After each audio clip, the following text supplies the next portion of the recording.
Le agradecemos bastante y todo el comité organizador.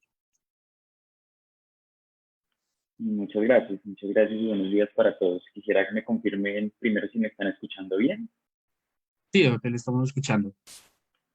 Perfecto, y están viendo mi presentación bien, en modo También la presentación. presentación ¿Sí? ya está perfecta. Listo. Bueno, nuevamente buenos días y muchas gracias por la invitación. Como les estaba diciendo hace un momento, si hago un ajuste.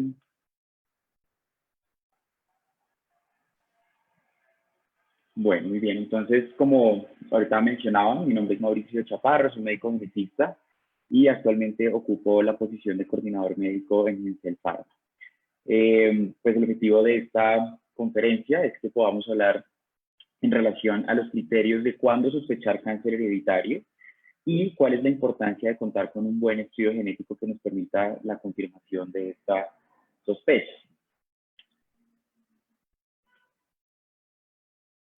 Entonces, para comenzar, yo creo que esta puede ser tal vez uno de los mensajes más importantes a llevarse de este bloque de charlas hoy de cáncer hereditario, y es que, sin lugar a duda, todos los cánceres son genéticos, pero no todos son hereditarios. Yo creo que esto resulta fundamental entenderlo y también siempre explicarlo a los pacientes, en donde podemos entender el cáncer como una enfermedad genética de base. Sin embargo, por ser genética, no siempre va a ser de tipo hereditario. Sabemos actualmente que alrededor del 10% de los cánceres en efecto son de tipo hereditario y particularmente siguen patrones de herencia mendeliana de manera principal autosómica, dominante y en menor medida recesiva. 90% de los cánceres restantes, es decir, 9 de cada 10 cánceres son de tipo multifactorial o esporádico, y en ese mismo sentido van a estar siguiendo entonces un patrón de herencia multifactorial. Esta distribución, estas frecuencias de un 10 y 90% pueden resultar bastante inequitativas. Uno pensaría que si tan solo el 10% son de tipo hereditario, entonces, ¿cuál es la urgencia de su identificación? Y esto se responde puntualmente en el hecho de que hacer un diagnóstico de cáncer hereditario en una persona inmediatamente despliega un abanico de importancia de seguir estudiando o diagnosticando a los familiares de primer grado de esta persona y sin lugar a duda la identificación de riesgos adicionales a futuro para la persona. Por eso que el diagnóstico preciso de cáncer hereditario resulta muy importante. Los síndromes de predisposición a cáncer hereditario pues son un conjunto de enfermedades que predisponen, como su nombre lo dice, es decir, que aumentan el riesgo a desarrollar neoplasias causadas por mutaciones en la línea germinal. Y al ser causadas por mutaciones en línea germinal, pues son mutaciones entonces que pueden ser heredadas a la descendencia, como mencionábamos hace un momento, y en ese mismo sentido, pues asumiríamos que fueron heredadas por alguno de los padres a los pacientes que estamos viendo o a nuestros probandos en este caso. Resulta muy importante también tener claro que los síndromes de predisposición a cáncer hereditario o las personas que padecen un síndrome de predisposición a cáncer hereditario no heredan el cáncer. Esto resulta muy importante, sino que heredan el riesgo de padecer cáncer. Salvo algunas excepciones, las penetrancias de estos genes asociados con estos síndromes de predisposición no son del 100% y por eso una persona que hereda la mutación a su descendencia no está heredando el cáncer, nuevamente insisto, sino el riesgo de padecer la enfermedad y por tanto, si se llega a identificar la mutación en la descendencia de nuestro probando, pues hay que darles tranquilidad sobre todo en relación a los porcentajes de riesgo que se han identificado y a las penetrancias asociadas con cada uno de estos genes. Mencionábamos hace un momento que la gran mayoría de síndromes tienen patrones de herencia mendeliana, síndromes de predisposición a cáncer hereditario completo, patrones de herencia mendeliana y por tanto son condiciones monogénicas, siendo principalmente patrones de herencia autosómicos dominantes y en menor medida autosómicos recesivos. Muy bien, entonces, ¿cuándo vamos a sospechar un síndrome de predisposición a cáncer hereditario? Cualquiera de estos, digamos, hallazgos en los antecedentes clínicos, tanto personales como familiares de los pacientes, deben hacernos sospechar de manera inmediata un síndrome de predisposición a cáncer hereditario. Lo primero de ella es la edad el primero de ellos, perdón, es la edad temprana. Todos los cánceres que ocurren antes de los 50 años, de manera reciente para algunos síndromes antes de los 45 años, son altamente sugestivos de ser hereditarios. Lo segundo es cuando encontramos en la historia familiar dos o más familiares afectados por el mismo tumor o por un grupo de tumores asociados. Me explico. Dos o más familiares puede ser abuela, hija y nieta, todas afectadas por cáncer de mama, por ejemplo, o un grupo de tumores asociados sindromáticamente que se presentan en una misma estructura familiar. Por ejemplo, abuela afectada por cáncer de endometrio, tío afectado por cáncer de colon y una sobrina afectada por cáncer de ovario. Son un grupo de tumores que, si bien no son el mismo, sí tienen una asociación sindromática. Lo siguiente es cuando encuentro varias generaciones afectadas. Este criterio está íntimamente relacionado con el anterior, ¿cierto? Veo dos o más familiares, pero que estos familiares estén distribuidos en diferentes generaciones, también me debe llamar la atención. El siguiente criterio es la afección multicéntrica o bilateral.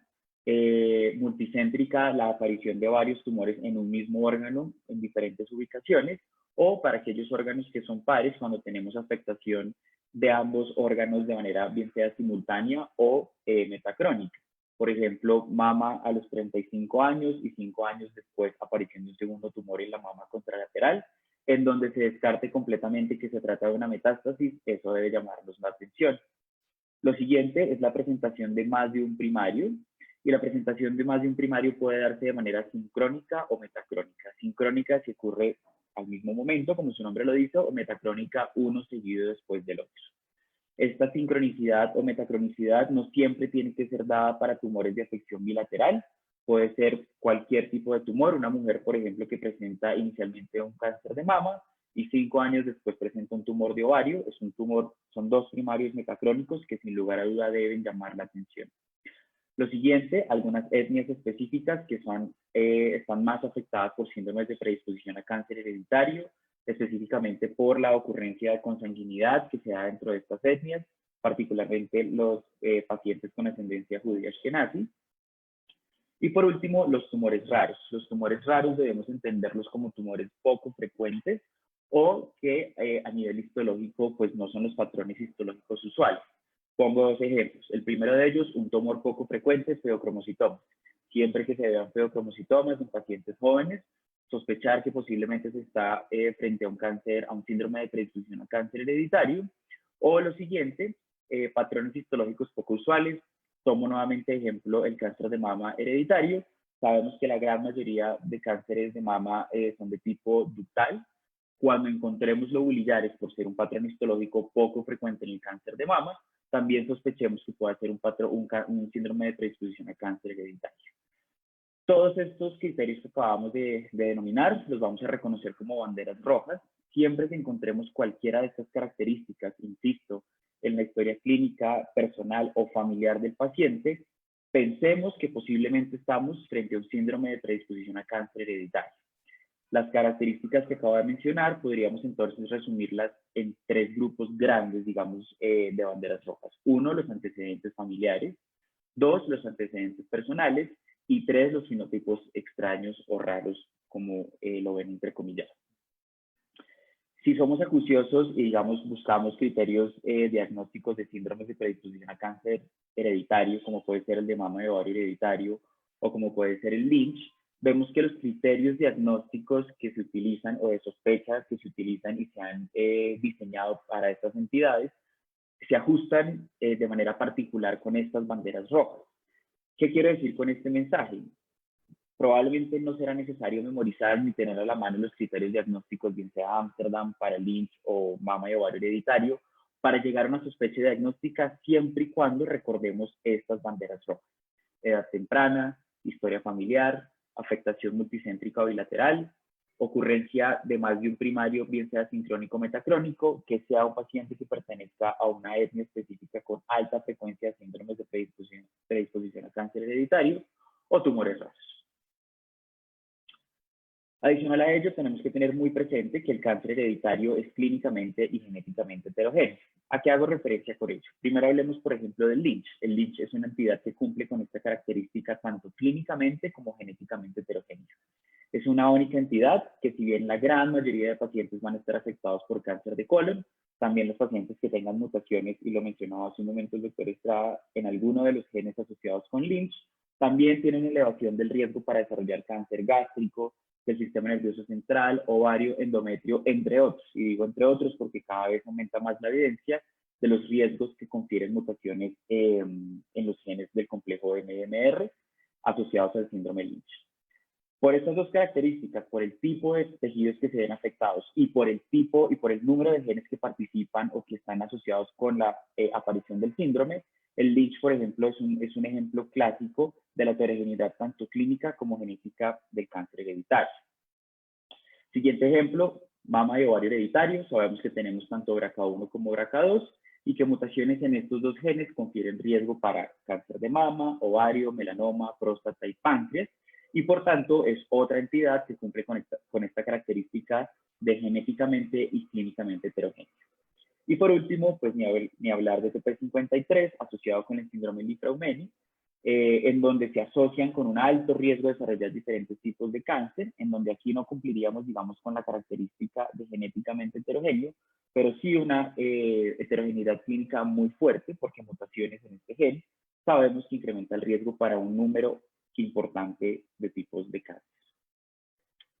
Teniendo clara esta heterogeneidad genética y clínica de los síndromes de predisposición a cáncer hereditario, pues ustedes empezarán a entender que se aumenta o se abre cada vez más el reto alrededor de un adecuado diagnóstico molecular para los síndromes de predisposición a cáncer hereditario. ¿Por qué? Porque si tengo un paciente con cáncer de colon, pues desafortunadamente únicamente no puedo pensar en un único gen, lo demuestra el Lynch, pero también pensemos en los otros genes que se han venido asociando con riesgo de cáncer de colon. Más allá de los del complejo de MMR, sabemos que tenemos POLD1, MSH3, entre otros genes. Y lo mismo sucede con los genes asociados. Si estudio únicamente un gen, pues no estoy únicamente estudiando el riesgo que confiere ese gen para un único tipo de cáncer, sino para diferentes tipos de cáncer. Teniendo claras las características, las banderas rojas que acabamos de mencionar, entonces sí los invito a que tengamos algo de interactividad, puede ser a través del chat, para que me cuenten qué opinan de este primer caso. Tenemos una paciente femenina de 35 años a quien se le ha hecho un diagnóstico de cáncer de endometrio. Al evaluar su historia familiar, nos cuenta que tiene una hermana que es sana, sus padres son completamente sanos. Por la línea materna no tenemos ningún antecedente de cáncer, sin embargo, nos menciona que por la línea paterna hay un diagnóstico de cáncer de colon en su abuelo a los 48 años. ¿Qué banderas rojas encontraríamos entonces en esta historia de esta paciente? Voy a abrir aquí el chat, o si quieren abrir sus micrófonos y los organizadores así lo permiten.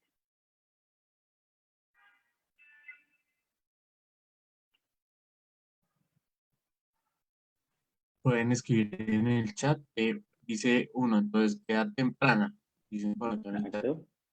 ¿Qué otra bandera roja tenemos ahí?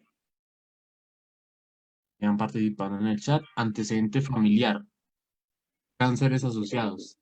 Excelente, muchas gracias. Esas son las tres banderas rojas que vemos. Tenemos diagnósticos de cáncer dentro de una misma familia en edades muy tempranas. Ambos han ocurrido antes de los 50 años.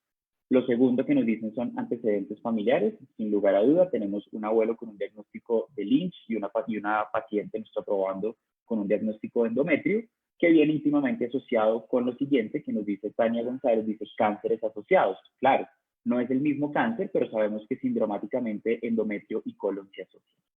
Muy bien. Siguiente caso.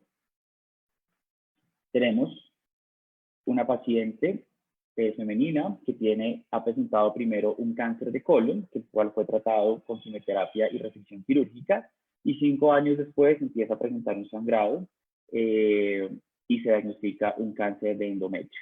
Hacemos toda la estructura familiar de la paciente, un hermano sano, padres sanos, y ningún antecedente de cáncer ni por línea paterna ni por línea materna. ¿Tenemos alguna bandera roja en este paciente a partir de la información que les he dado? Pueden tener uno escribir en el chat. Sí, señor. Vamos a ver. Escriban.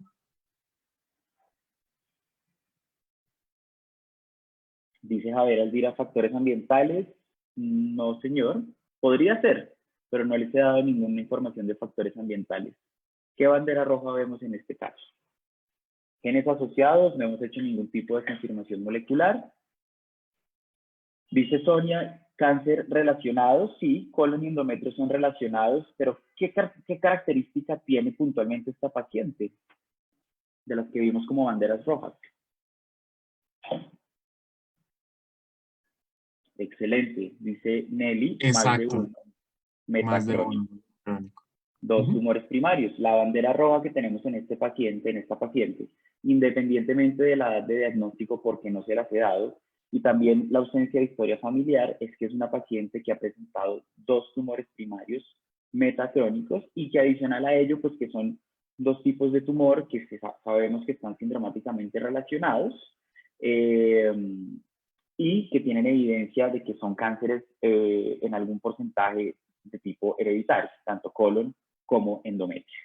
Muy bien, entonces creo que han quedado claras las banderas rojas de cuándo sospechar un síndrome de predisposición al cáncer hereditario, y adicional a ello también quiero rescatar nuevamente las características que tiene el cáncer hereditario de ser clínicamente y genéticamente heterogéneo. Entonces, teniendo en cuenta la característica, esta última característica es la razón por la cual en la práctica clínica el diagnóstico de un síndrome de predisposición al cáncer hereditario siempre debe estar soportado en una confirmación molecular de la sospecha clínica, ¿sí? ¿Por qué una confirmación molecular? Por más sugestivo de que el cuadro clínico sea, de que probablemente se trata de un síndrome de predisposición a cáncer hereditario, nunca den una confirmación diagnóstica de este tipo de síndromes si no cuentan con la prueba molecular en la mano. ¿Y por qué es muy importante esto? Recordemos que un diagnóstico de síndrome de predisposición a cáncer hereditario va a desencadenar en el paciente y en su familia una serie de acciones clínicas y preventivas y por supuesto van a acarrear un volumen de ansiedad importante tanto para nuestro probando como para nuestra familia. Entonces, les decía, teniendo en cuenta la heterogeneidad genética y clínica, tenemos diferentes formas de llegar a esta confirmación molecular. La primera es hacer el estudio de una variante patogénica previamente identificada. Probablemente este va a ser el escenario menos frecuente en el cual ustedes se enfrenten en la práctica clínica, ¿cierto? Un paciente que llega a la consulta porque su mamá tuvo cáncer de mama, le hicieron una prueba molecular y le encontraron variante patogénica en BRCA1, de manera que la paciente ya cuenta con la información puntual de la variante y entonces se le puede buscar directamente esta mutación a ella. La segunda es un abordaje a través de panel cáncer específico. Por ejemplo, nuevamente vuelvo al ejemplo de Lynch. Tenemos una alta sospecha de que sea un Lynch, de manera que pedimos un panel que evalúe los 5 genes del complejo del sistema MMR. Y la tercera aproximación es un panel pan-cáncer. Pan-cáncer puede ser que estudie todos los genes que se han descrito hasta el momento asociados con cáncer hereditario. Cualquiera de estas que sea la aproximación es válida, pero cada uno va a tener unos pros y unos contras que debemos tener presentes. Muy importante, y antes de avanzar, tengamos presente que más o menos el 93% de los síndromes de predisposición a cáncer hereditario o de los casos de síndromes de predisposición a cáncer hereditario van a estar explicados por variantes puntuales y un 7% van a estar explicados por variantes en el número de copias. ¿Por qué digo que esto es muy importante? Porque al momento de elegir una prueba diagnóstica, debemos tener presente que esa prueba diagnóstica de nuestro interés o la cual nosotros vamos a elegir, pues haga tanto análisis, por supuesto, de variantes puntuales, pero que también dentro de la metodología de la plataforma que sea seleccionada, haga un análisis de variantes en el número de copias.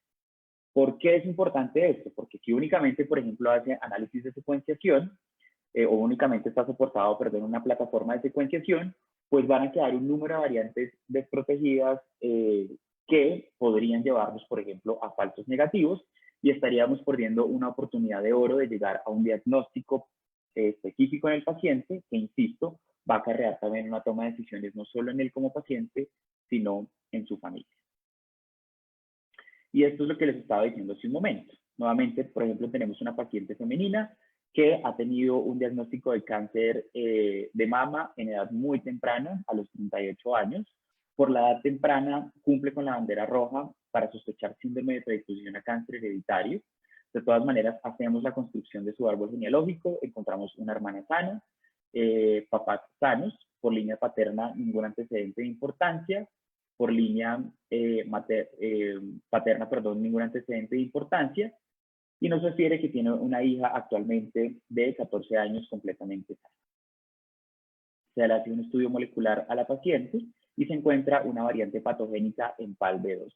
Este hallazgo de variante patogénica en PALB2 va a hacer que en la paciente se empiecen a dilucidar riesgos asociados de un segundo primario, particularmente PALB2 podríamos estar hablando de cáncer de ovario, y esto también pues, hace que la paciente sea, por ejemplo, candidata a tratamientos personalizados.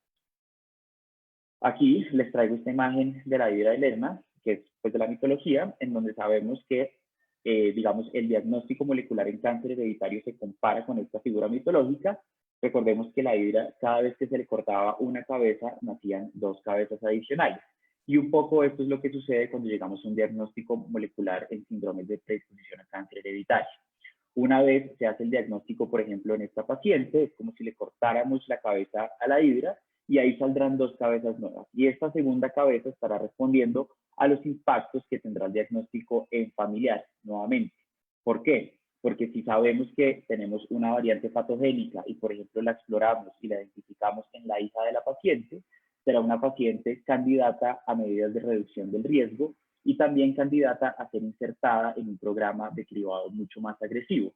¿Un cribado para qué? Pues para el seguimiento de cánceres asociados al gen en el cual encontré la variante patogénica. En este caso, PALB2, pues sabemos que la paciente, la hija de nuestro probando, sería candidata, por ejemplo, a seguimiento con mamografía, resonancia, CA125, entre otras medidas de riesgo. Muy bien. Entonces, hasta acá ya conocemos las banderas rojas para la identificación o la sospecha de síndromes de predisposición a cáncer hereditario. Sabemos que el cáncer hereditario cuenta con 2 características importantes, que es la heterogeneidad genética y clínica, y adicionalmente a ello sabemos que hay diferentes aproximaciones para llegar a la confirmación molecular que resulta fundamental en los síndromes de predisposición a cáncer hereditario. Y entonces hablemos de calidad, de la calidad que deben tener las plataformas o los test genéticos de elección para llegar a un diagnóstico de cáncer hereditario. Entonces, la calidad en este contexto la vamos a definir de la siguiente manera.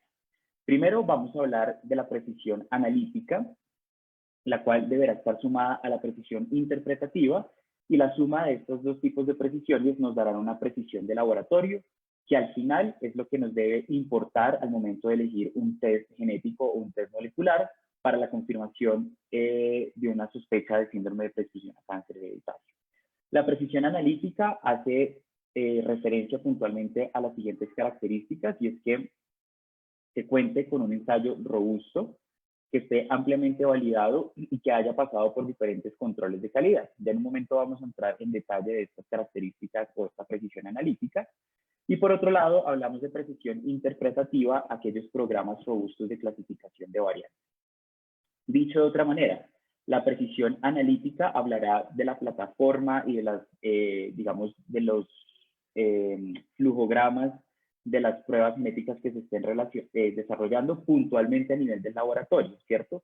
¿Cuál es la plataforma que se utiliza? ¿Qué tecnología se utiliza? ¿Qué controles de calidad, reactivos y demás? Y la precisión interpretativa hará referencia un poco a la calidad del talento humano que está participando en la interpretación de las variantes que se están identificando a través de la precisión analítica. De nada me sirve tener una muy buena precisión analítica si mi precisión interpretativa se queda corta. ¿Por qué? Pues porque al final esto es lo más importante. ¿Cómo interpreto yo las variantes que estoy identificando a través de mi plataforma? Recordemos entonces que tener una muy buena calidad pues va a llevar un impacto directo en los pacientes. Y entonces, ¿qué quiere decir esto? Falsos positivos, por ejemplo, va a llevar a que los pacientes sean sometidos a manejos innecesarios puntualmente como por ejemplo reducción del riesgo, llevar un paciente a una cirugía de reducción del riesgo, mastectomía radical bilateral, por un falso positivo, o por ejemplo ingresarlos en cribados, en programas de cribado mucho más agresivos que son innecesarios para el paciente. Adicionalmente, la ansiedad que un diagnóstico positivo genera en el paciente y en su familia, recordemos nuevamente la hidra, y de la mano de la reducción de riesgo y cribados agresivos, los sobrecostos que va a generar esto para un sistema de salud. Por otro lado, los falsos negativos pues van a llevar a pérdidas de oportunidad nuevamente, de que el paciente, por ejemplo, sea ingresado en un programa de cribado que sí se va a beneficiar, o por ejemplo que el paciente pierda la oportunidad de ser llevado a un procedimiento quirúrgico de reducción del riesgo, o que pierda la oportunidad de un tratamiento personalizado, por ejemplo, dependiendo del perfil genético del tumor. Entonces, he aquí la importancia de contar con una muy buena precisión de laboratorio que directamente se va a estar viendo relacionado con el impacto de la calidad y reduciendo la posibilidad de ocurrencias de falsos positivos y reduciendo la posibilidad de ocurrencias de falsos negativos. Muy bien, entonces dilucidemos un poco más qué es la precisión analítica. Entonces, les decía hace un momento, estas serán las características que debe tener un ensayo cuando hablemos de precisión analítica. Lo primero es que si nos vamos, por ejemplo, por la opción de tener un panel cáncer específico o un panel pan-cáncer, ¿cuál es la selección de genes que van a ser parte de ese panel a analizar? Y la pregunta siempre será, ¿más es mejor? Si tengo un panel de 35 genes y lo comparo con uno de 110 genes, ¿siempre será el de 110 genes superior al de 35 genes? La respuesta es no. En cáncer hereditario no siempre más es mejor. ¿Por qué no siempre más es mejor? Porque recordemos que la identificación de una variante patogénica, por ejemplo, en un gen, lo que esperamos con la confirmación molecular es que nos permita, digamos, abrir nuevas rutas de manejo clínico, de prevención, de reducción del riesgo, de cribado y demás. Si tenemos más genes insertados en nuestro panel y genes que no tienen, digamos, guías de manejo claras, pues casi que el resultado nos va a dejar en un mismo punto de partida. Sí, tengo una variante patogénica en un gen, pero ese gen no tiene ninguna guía de manejo clínico asociada. ¿Qué voy a hacer con este resultado? Y esto se va a convertir entonces en un reto para nosotros como clínicos, pero también se va a convertir en una fuente de ansiedad para el paciente.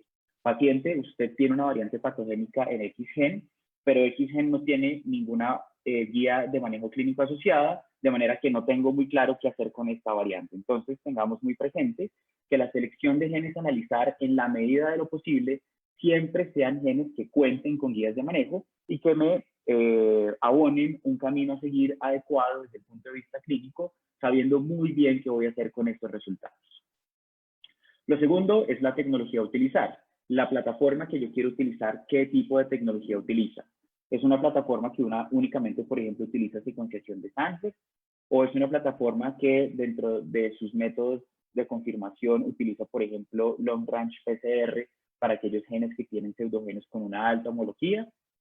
¿Es una plataforma que dentro de su sistema de identificación de variantes incluye, por ejemplo, MLPA para la identificación de lesiones o duplicaciones? ¿Hace análisis de microarreglos? Y si es una plataforma que está soportada en NGS, ¿cuál es la cobertura y cuál es la profundidad? Recordemos lo que les mencionaba hace un momento. 93% de las variantes van a ser puntuales, pero un 7% van a ser CNV. Si mi plataforma únicamente se basa, por ejemplo, en análisis en NGS, puntual secuenciación, y no hace análisis de CNVs, ni tampoco está alimentada con MLPAs, ¿será que realmente esta plataforma sí me está permitiendo la identificación de todas las variantes posibles asociadas con el fenotipo en el cual yo tengo la sospecha? Se los dejo ahí. Lo siguiente es las regiones a estudiar. Mi plataforma de interés, ¿qué regiones estudia? Me estudia, definitivamente es una plataforma de NGS que estudia todo el genoma y en relación a todo el genoma entonces me está analizando regiones exónicas, regiones promotoras, enhancers o regiones profundas. No siempre, al igual que en el número de genes, entre más esté abarcada todo el genoma, esto no quiere decir que se cuente con una mayor calidad de la prueba. Nuevamente, una mayor sensibilidad, es decir, mayor cobertura de todo el genoma, regiones exónicas, promotores, regiones consenso de splicing, me van a aumentar la posibilidad o la probabilidad de identificar variantes, pero junto con ello va a aumentar la posibilidad de que estas variantes que yo esté identificando finalmente caigan en la categoría de variante de significado incierto. ¿Y qué sucede con esto? Recordemos que una variante de significado incierto pues es una variante que no es clínicamente accionable y por tanto va a generar una ansiedad en el paciente.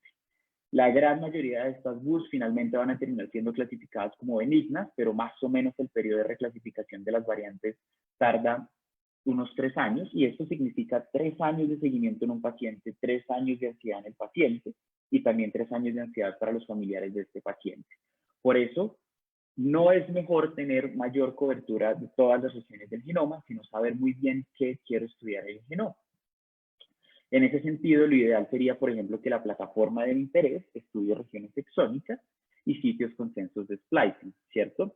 ¿Por qué? Porque las regiones exónicas y los sitios con censos de splicing son aquellos sobre los cuales mejor se ha logrado la interpretación de las variantes identificadas, llevando a una clasificación adecuada, por ejemplo, de benignidad o de significado génico incierto.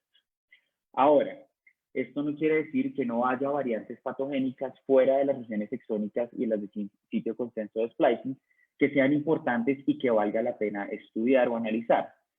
¿Esto qué quiere decir? Que nuestra plataforma, una plataforma bien estructurada, bien diseñada y bien validada, va a incluir dentro de su análisis variantes patogénicas previamente identificadas que escapan de las regiones exónicas, que escapan de las regiones con censo de splicing, que pueden estar, por ejemplo, ubicadas en regiones promotoras o regiones más profundas del genoma, pero como ya hay una evidencia clara de su patogenicidad, pues se incluyen dentro del análisis molecular que yo estoy haciendo.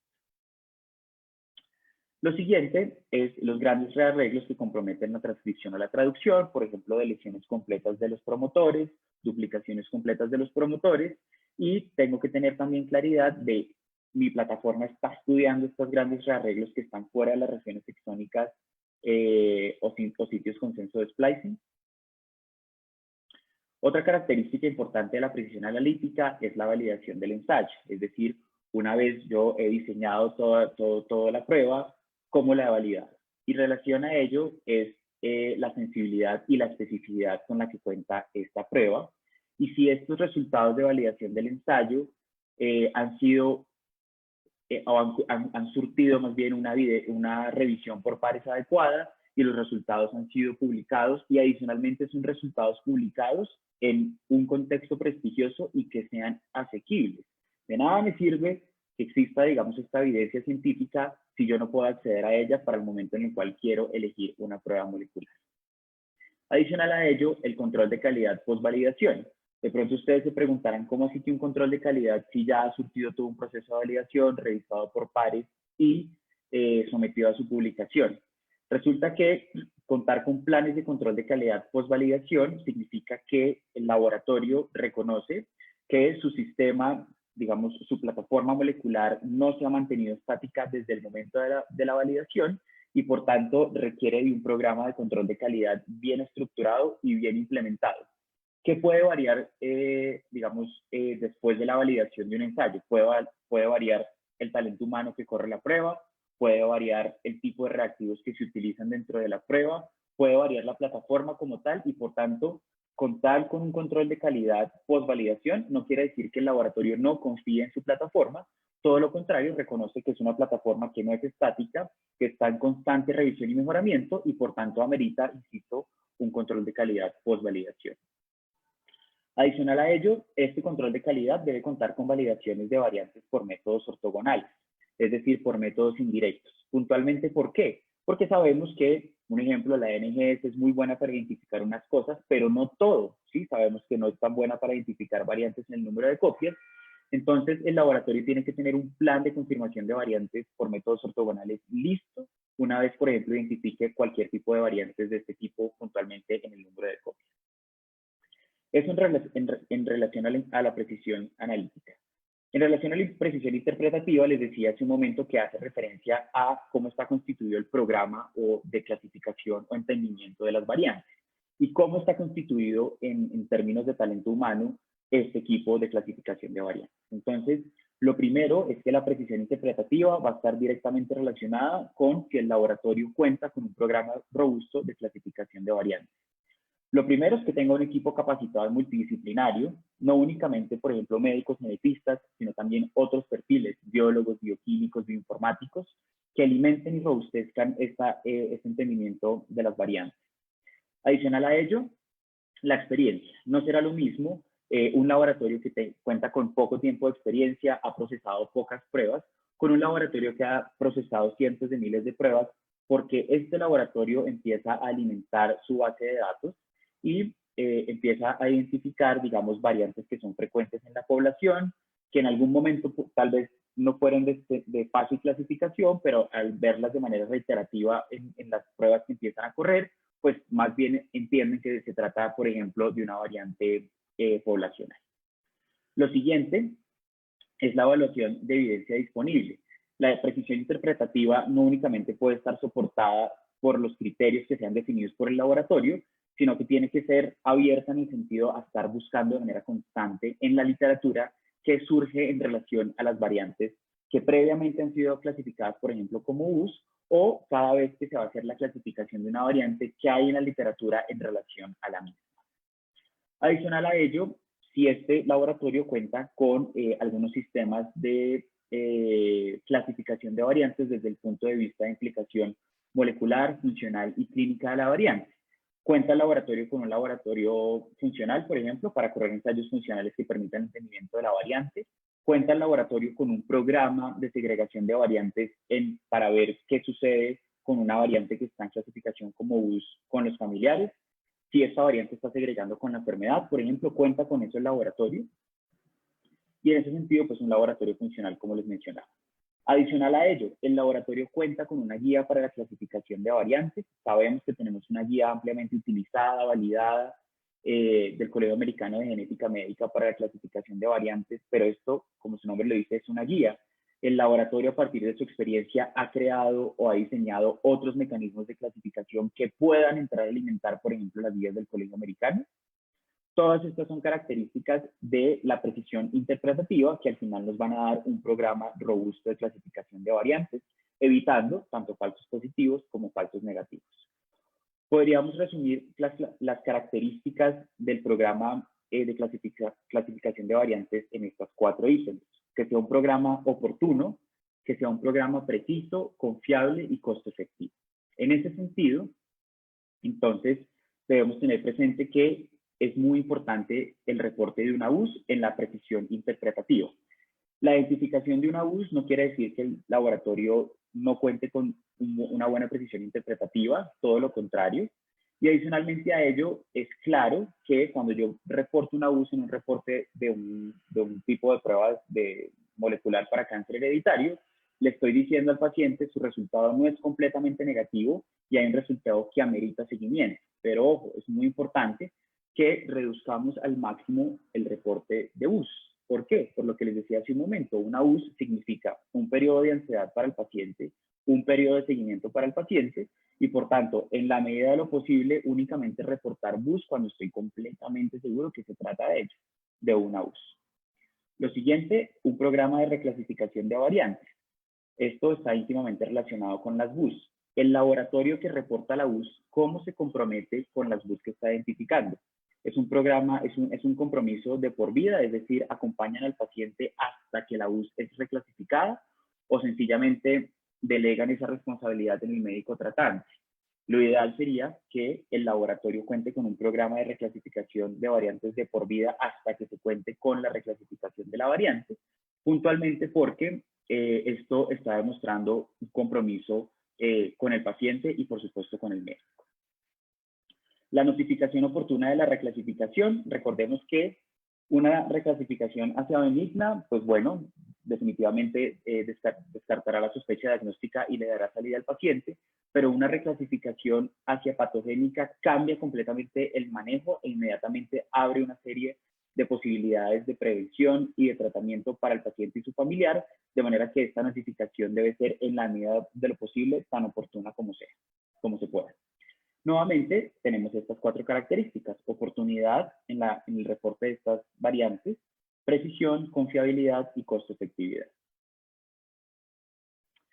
Entonces, teniendo en cuenta las características de la precisión analítica y de la precisión interpretativa, quiero presentarles una prueba molecular que es MyRisk.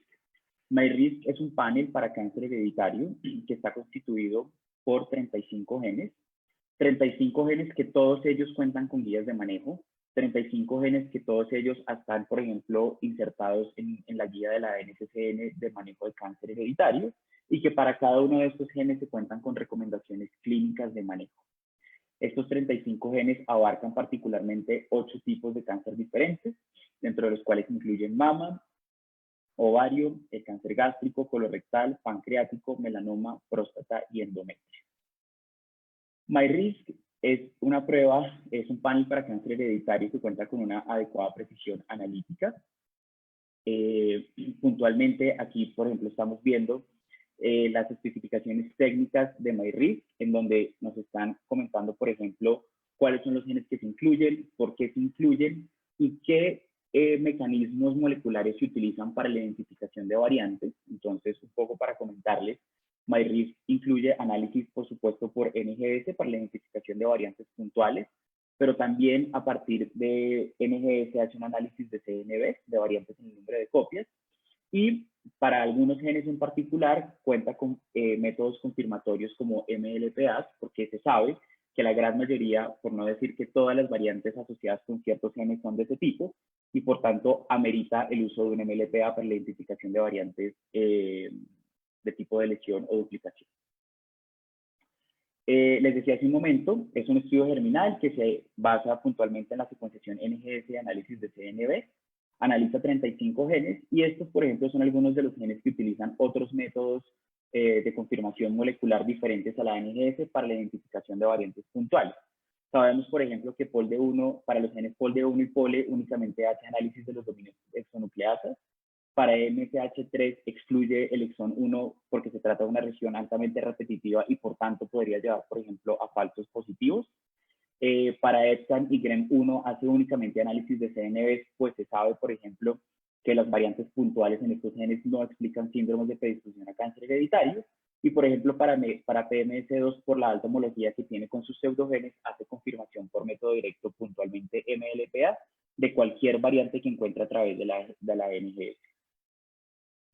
Adicional a ello, otras características importantes en relación a la precisión analítica de MyRisk es que hace la secuenciación de región exónica de todas las regiones exónicas, salvo las excepciones que les mencioné anteriormente, y adicionalmente hace un análisis de la unión intron-exón de 20 pares de bases, tanto corriente arriba como corriente abajo, incluyendo regiones promotoras en algunos casos. Adicional a ello, el MyRisk hace unos análisis de riesgo a partir de características clínicas y genéticas del paciente. Particularmente calcula el Titer-Cuzick para riesgo de cáncer de mama en las pacientes y también hace un Risk Score para cáncer de mama. Este Risk Score inicialmente fue validado para población europea y americana y de manera muy reciente la validación se logró para población latinoamericana. ¿Por qué se los comento? Porque hasta hace un par de semanas se empezó a reportar el Risk Score para cáncer de mama en los resultados de MyRisk. Y esto, sin lugar a dudas, se convierte en una herramienta muy importante. ¿Por qué? Pacientes que tengan resultados genéticos negativos, es decir, que el PALEN no identifique ninguna variante patogénica, pero que reporten un riesgo clínico, bien sea Titer-Cuzick o Risk Score mayor al 20%, va a hacer que se otorguen unas recomendaciones de seguimiento y manejo puntuales para los pacientes, aumentando la posibilidad, por ejemplo, de identificar un cáncer en estadios muy tempranos, aún con resultados genéticos negativos in situ. Adicional a ello, otra característica de la precisión analítica hace un llamado a exitosidad de variantes. En la frecuencia de lecturas es del 30 al 70% cuando es heterocigoto y más del 90% para ser homocigoto. Esto estamos hablando pues de los radios alérgicos. Únicamente se entenderán de esa manera. Y aquellos que queden intermedios siempre van a ser confirmados por métodos ortogonales, es decir, si tengo la identificación de una variante y no tengo mucha claridad si es heterocigota o homocigota, y recordemos la importancia de la cigosidad en los síndromes de predisposición a cáncer hereditario, pues para no incurrir en imprecisiones, siempre se hace la confirmación por métodos ortogonales puntualmente estándar. Adicional a ello, les decía que dentro de la plataforma se incluyen análisis de CNV, y este análisis de CNV puede estar dado por dos tipos. En algunos casos se hace a partir de los análisis de dosis a partir de la normalización de las regiones de interés, es decir, se identifican CNVs por medio de los resultados de la NGS como tal, pero en algunos casos se hace la confirmación, en todos los casos se hace la confirmación de las CNVs que se identifiquen por NGS por métodos directos que bien pueden ser, por ejemplo, MLPAs o QPCR. ¿Esto qué asegura? Que las CNVs que sean identificadas a través de la NGS, por un lado, se conozca exactamente los puntos de corte de esa CNV y segundo, se tenga claridad si realmente es una CNV o fue un artefacto identificado a través de la NGS. Esto me va a saltar por temas de tiempo. Y entonces voy a hablar ahora de la interpretación y de la precisión interpretativa del MyRisk. El MyRisk cuenta con estas características en relación a su interpretación, a su precisión interpretativa. Primero, tiene 20 años, más de 20 años de experiencia desde que se empezó el uso de la implementación de la prueba. Esto ha llevado a que cuenten con más de 2 millones de pacientes que han sido analizados en su laboratorio, y esto directamente se relaciona con datos genéticos de más de 2 millones de pacientes. Tiene experiencia, un equipo de interpretación de las variantes constituido por más de 30 científicos altamente capacitados. Tienen métodos de clasificación únicos y robustos, les decía hace un momento, por supuesto que se soporta en las guías del Colegio Americano de Genética Médica, pero a partir de su experiencia, que como les digo, no es nada despreciable, también ha logrado el diseño de algunas guías de interpretación y clasificación de variantes, y adicionalmente a ello tiene un compromiso de por vida de todas las variantes que son notificadas. ¿Esto qué quiere decir? Cualquier variante que sea identificada por medio del MyRisk que caiga en una categoría de US va a ser seguida en el tiempo, y una vez se obtenga la reclasificación de la variante, se le notificará de manera oportuna al paciente y a su médico tratante. Lo primero les decía, entonces, el equipo puntualmente de Myriad para la clasificación de variantes se denomina el New Mutation Committee de Myriad, que está constituido por biólogos moleculares, genetistas poblacionales, directores de laboratorio, consejeros genéticos, biólogos de análisis de RNA, especialistas en la identificación de variantes, bioquímicos y biólogos estructurales, y todos ellos trabajan de manera conjunta cada vez que hay necesidad de hacer clasificación de variantes. O sea, esto es un comité que no se convoca de manera extraordinaria o inusual, sino que siempre que se va a llevar o se va a realizar la clasificación de una variante, se reúne todo el comité para explorar qué literatura hay, qué evidencia se tiene, y llegar a un consenso de cómo se va a reportar esta variante. Adicional a ello, Myriad ha desarrollado un programa que se llama MyVision, que es el programa de clasificación de variantes de Myriad, que está constituido por 4 elementos diferentes, y ya que los voy a ir presentando uno a uno. Uno de ellos se denomina el LeadView, que hace referencia a cómo se está haciendo la evaluación de literatura disponible. El siguiente es el Pheno, que es un algoritmo de peso de la historia personal y familiar del paciente para la interpretación de la variante. Lo siguiente es el Insight, que es el laboratorio para análisis ensayos funcionales de ARN.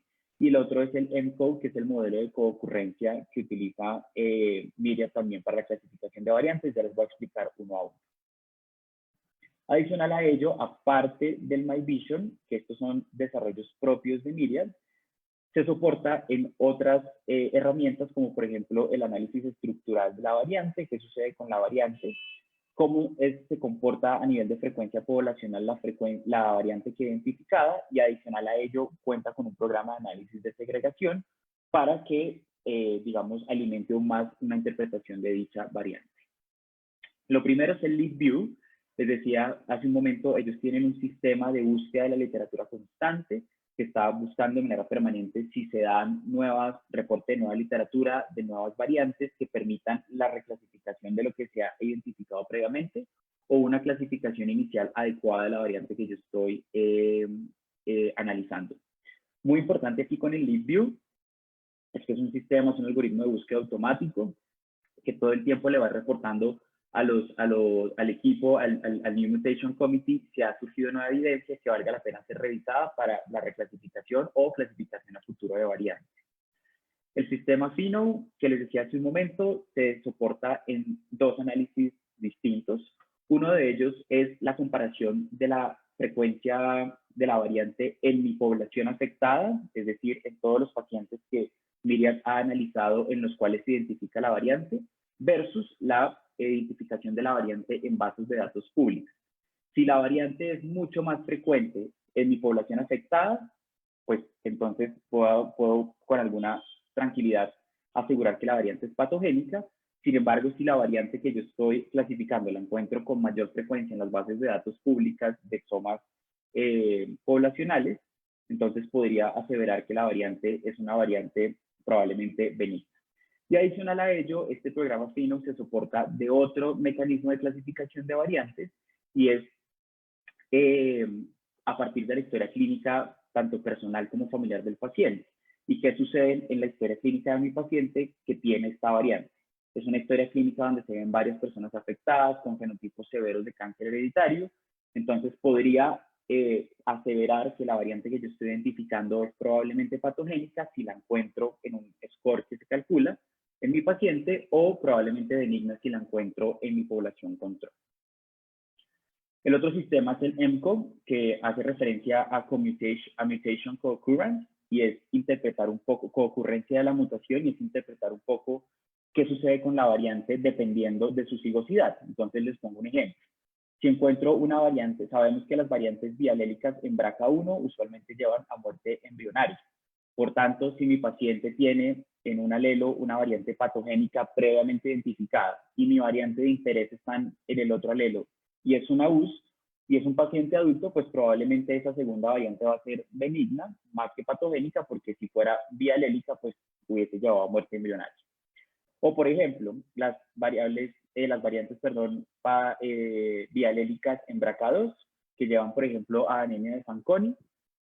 Si el paciente pues, no ha presentado ninguna de las características clínicas de la anemia de Fanconi, probablemente la otra variante de mi interés sea benigna o probablemente benigna, y lo mismo sucedería, por ejemplo, con variantes en MLH1, MSH2 o MTHC, que sabemos están asociadas con el virus. Aquí puntualmente el ejemplo: si tenemos una variante previamente, en el paciente una variante en un alelo previamente clasificada como patogénica y en el otro alelo clasificada como US, pues probablemente esta segunda va a ser probablemente benigna si se asocia a algún gen en donde sabemos que las mutaciones patogénicas bialélicas llevan a muerte embrionaria temprana, por ejemplo. Un poco así es como funciona el EMCO. Y el INSIGHT, les decía, es el laboratorio de ARN de Myriad, en donde ellos hacen los análisis funcionales de variantes que se encuentran, por ejemplo, en sitios consenso, que no están en sitios consenso de splicing, y que por tanto su interpretación no es tan fácil y ameritan ser llevados a una confirmación desde el punto de vista del laboratorio en un modelamiento de ARN o en un ensayo funcional como tal.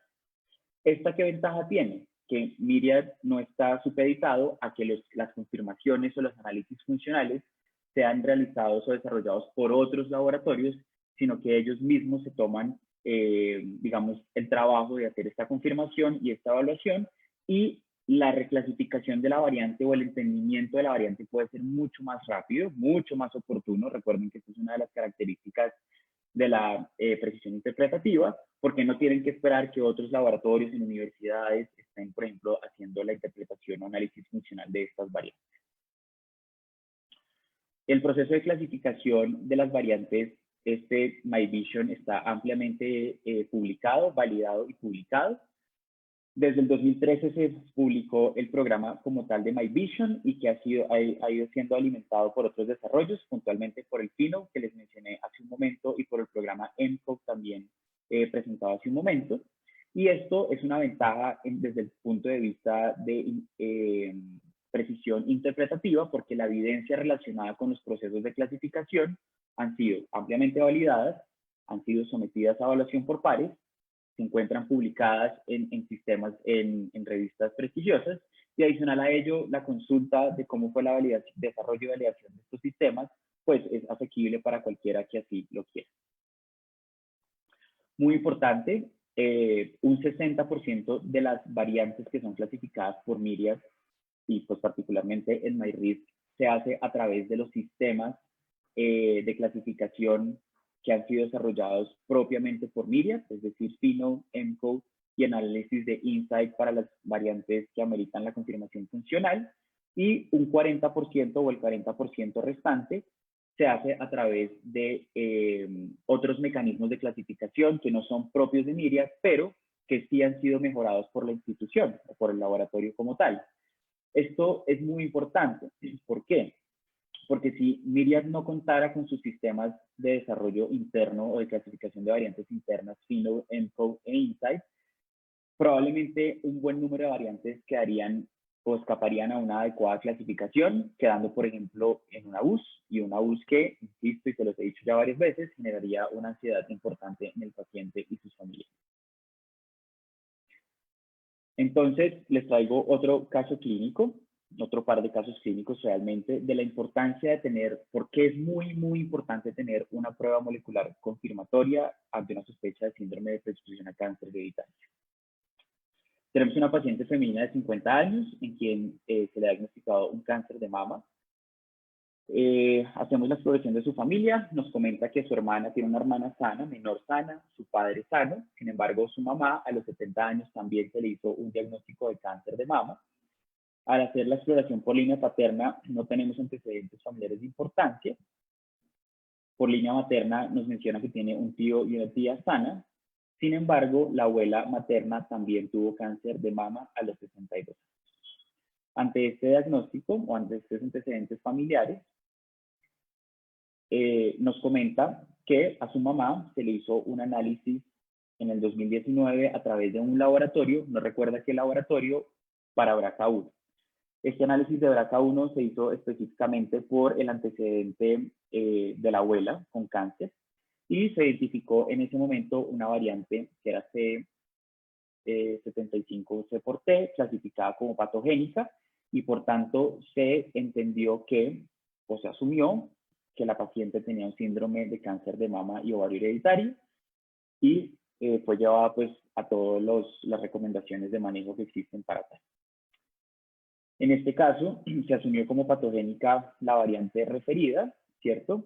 Perdón, había una opción y era asumir como patogénica la variante referida y en ese mismo sentido pues desencadenar todos los manejos que se encuentran asociados a las variantes patogénicas en BRCA1 o hacer la reconfirmación de la variante. Dado que la paciente, nuestra probando, no contaba con el resultado como tal, el reporte como tal del laboratorio, pues se prefirió no asumir nada y tampoco se sabía si realmente la variante era BRCA1 y específicamente era esa variante, de manera que por la heterogeneidad genética y clínica con la que cuenta, perdón, un segundo.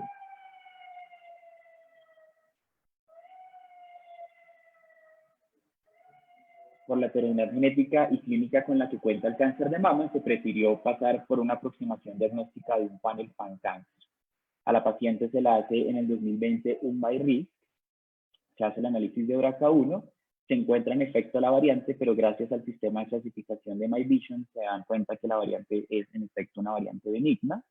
Por tanto, en este caso no era un cáncer, la paciente no tenía un síndrome de predisposición a cáncer hereditario. Si lo hubiésemos asumido como patogénico y que era la misma causa del cáncer en la hija, la hubiéramos sometido a una serie de manejos innecesarios y aquí la importancia de contar con una prueba molecular con adecuada precisión interpretativa y analítica. Segundo caso, tenemos un paciente masculino con un cáncer colorectal, ¿cierto? Que nos refiere que su madre también tuvo un diagnóstico de cáncer colorectal, un tío paterno sano, una abuela con un diagnóstico de cáncer de endometrio y por ese lado también una tía abuela con un cáncer de endometrio. El paciente está casado, tiene 2 hijos hombres sanos. Nos comenta que a su abuela se le solicitó un panel de síndrome Lynch, que era un panel cáncer específico o sospecha diagnóstica específica que incluía MLH1, MSH2, MSH6, PMS2 y EPCAM, el cual fue negativo. Por tanto, inmediatamente se asumió que el cáncer de su mamá, el cáncer de colon de su mamá fue un cáncer esporádico, porque si se hubiese encontrado la variante en la abuela, pues podría de pronto explicarse. Sin embargo, como no se contaba con la metodología, no se sabía puntualmente cómo había sido la metodología utilizada en este panel de síndrome Lynch, si era únicamente NGS o aparte hacían análisis de CNVs y cómo se confirmaban estas CNVs, se decide hacer un panel de MyRisk, evaluando los 35 genes dentro de los cuales se incluye los genes asociados a Lynch y se encuentra una deleción de los exones 12 y 13 en PMS2, explicando que tanto abuela como mamá y nuestro paciente sí tienen un diagnóstico de síndrome Lynch. Lo que sucedió anteriormente fue un falso negativo y un falso negativo explicado puntualmente porque el panel de elección en ese momento no contaba con métodos de confirmación ortóloga de variantes de tipo de lesión-duplicación. Se hace entonces la búsqueda de la variante en la madre del paciente y en efecto se identifica la misma variante en PMS2, lo cual inmediatamente abre una serie de manejos clínicos para nuestro paciente, una identificación de riesgos para nuestro paciente y su mamá, pero sin lugar a duda también para sus 2 hijos varones, en donde de identificarse la segregación de la variante en ellos, pues se dará entonces algunas recomendaciones de manejo específico. Para terminar y para llevarnos a casa, lo primero es siempre utilizar paneles multigénicos para el diagnóstico molecular ante sospecha de síndromes de predisposición a cáncer hereditario. Y esto responde puntualmente a las 2 características que mencionamos y hemos mencionado a lo largo de la charla. Por un lado, la heterogeneidad genética y segundo, la heterogeneidad clínica de los síndromes de predisposición a cáncer hereditario. Al momento de seleccionar el panel multigénico, siempre recuerde que puede hacerlo a través de panel cáncer específico o panel pan-cáncer. Y lo importante será los genes que voy a incluir dentro de este panel. Genes que cuenten en la medida de lo posible con guías de manejo clínico que me orienten en el manejo de cómo va a manejar a mi paciente y que no me dejen en el mismo punto de partida. Lo segundo, siempre evalúe la precisión analítica interpretativa del ensayo. Cuando usted elija un panel multigénico, averigüe un poco de cómo es la precisión analítica interpretativa del ensayo. El ensayo cuenta con validación realizada y esta validación es publicada, es pública, puedo acceder a ella y pasó por un proceso de revisión por pares. Lo segundo, el ensayo cuenta con un plan de control de calidad ampliamente divulgado e implementado. ¿Cómo funciona el sistema de clasificación de variantes? Es robusto, tiene experiencia, quién lo hace, dónde lo hace.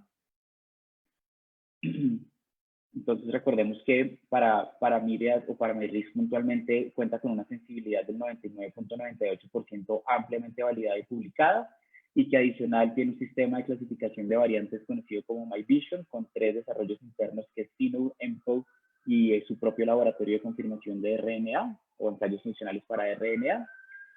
Y adicionalmente a ello evalúe el acompañamiento del paciente. ¿Cuándo hay acompañamiento del paciente? ¿Cuándo hay clasificación de US? ¿Cómo es el sistema de reclasificación de variantes? ¿Está validado? ¿Cómo funciona? ¿Cuál es la periodicidad de notificación? ¿Qué tan oportuna es la notificación de las variantes de significado clínico incierto? La reclasificación de variantes de significado clínico incierto. Y es de por vida. ¿Quién lo hace? ¿Lo va a hacer el laboratorio o le va a delegar esa responsabilidad al médico? Y recordemos entonces que Myriad, particularmente la plataforma de MyRisk, tiene un programa de acompañamiento al paciente de por vida hasta que se alcance la reclasificación de variantes. Si lo vemos nuevamente a grandes rasgos, encontraríamos que Myriad y particularmente MyRisk cumple con las características de una adecuada interpretación, una adecuada precisión analítica, una adecuada precisión interpretativa y por tanto puedo confiar en la precisión de laboratorio de Myriad y de MyRisk para llegar a la confirmación molecular de una sospecha de síndrome de predisposición a cáncer hereditario. Muchas gracias, eso era lo que les queríamos compartir el día de hoy. Quedo atento a cualquier pregunta que exista. Gracias, doctor Mauricio. Si quieres, puedes dejar un momento esa última diapositiva para que los que les ofrezca tomar tu contacto lo puedan hacer. Bueno, excelente charla, doctor Mauricio. Yo creo que ya estamos entrando en tema. Ya con las 2 primeras charlas fue para ponernos en sintonía con ya la parte de laboratorio y de la práctica, ya las cosas muy interesante y muy chévere, los ejercicios de los casos clínicos, creo que también gustó bastante, participaron rápidamente, lo cual pues nos parece genial. El uso de MyRisk pues creo que muy bien y muy bien explicado. Creo que hay unas preguntas, sin embargo, pues